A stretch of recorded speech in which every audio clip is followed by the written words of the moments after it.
Willowbrook नामक एक छोटे से गांव में, जो जादुई जंगल और रिपल नदी के बीच बसा हुआ था, मिस्टर हॉब्स नाम के एक बूढ़े आदमी रहते थे। वह कोमल और दयालु थे और अपनी गर्म मुस्कान और अपने फूले हुए सफ़ेद मूंछों के लिए गांव भर में जाने जाते थे, जो उनके होंठों के ऊपर बादलों की तरह लगती थी। हालांकि मिस्टर हॉब्स का एक छोटा सा कुटीर था, जो किताबों से भरा हुआ था और रंगीन फूलों से भरा एक बगीचा था, लेकिन वह रोमांच और रहस्य की चाह रखते थे। एक धूप भरी दोपहर, जब मिस्टर हॉब्स गांव के रास्ते पर चल रहे थे, उन्होंने एक युवा अजनबी को विलो के पेड़ के पास एक बेंच पर बैठे देखा। वह अजनबी थका हुआ लग रहा था और उसने धूल भरी नीली चोगा पहना हुआ था। ऐसा लग रहा था जैसे वह दूर से आया हो। मिस्टर हॉब्स का दिल उस युवक के लिए पिघल गया। नमस्ते, उन्होंने खुशी से कहा। तुम्हें लगता है कि तुम्हें चाय की एक प्याली और अच्छे आराम की ज़रूरत है। क्यों न तुम मेरे कुटीर में आओ। अजनबी ने आभार के साथ मुस्कुराते हुए मिस्टर हॉब्स का प्रस्ताव स्वीकार कर लिया। धन्यवाद कृपालु महोदय, उसने उत्तर दिया। मैं रोनिन हूँ और आपकी उदारता एक आशीर्वाद है।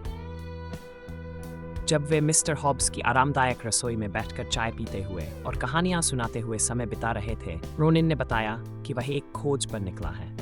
रोनिन एक खोए हुए खजाने की खोज पर था, जो कहा जाता है कि जादुई जंगल के भीतर छिपा हुआ है। कहा जाता था कि वह एक पुराने रहस्य, एक चांदी के पंख द्वारा संरक्षित है, जो इच्छाओं को पूरा कर सकता है। रोमांचित होकर और एक रोमांच की भावना से भरकर मिस्टर हॉब्स ने रोनिन के साथ जुड़ने का प्रस्ताव दिया। दोनों ने मिलकर घने जंगल की ओर कदम बढ़ाया, एक ऐसी जगह जहां सूर्य की किरणें पत्तों के बीच से छनकर आती थीं और हर सरसराहट किसी गुप्त भाषा में कुछ कहती प्रतीत होती थी।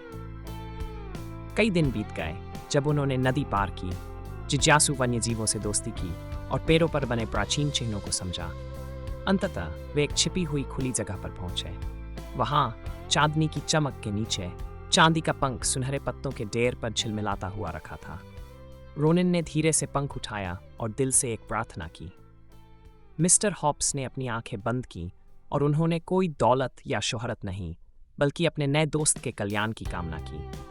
अचानक एक सौम्य हवा उनके चारों ओर बहने लगी और पंख ने आकाश को एक टूटते तारे की तरह रोशन कर दिया और दोनों की सबसे गहरी इच्छाओं को पूरा कर दिया। रोनिन मिस्टर हॉब्स की दयालुता के लिए आभारी होकर खजाने का आधा हिस्सा उनके साथ साझा किया।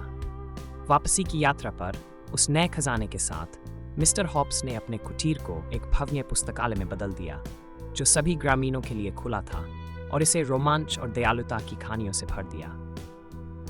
एक अजनबी की दयालुता ने एक ऐसे खजाने की ओर अग्रसर किया जिसने मिस्टर हॉब्स की जिंदगी बदल दी। उस खजाने ने पूरे गांव की जिंदगी को भी समृद्ध किया, ये साबित करते हुए कि दयालुता ही सबसे बड़ा खजाना है।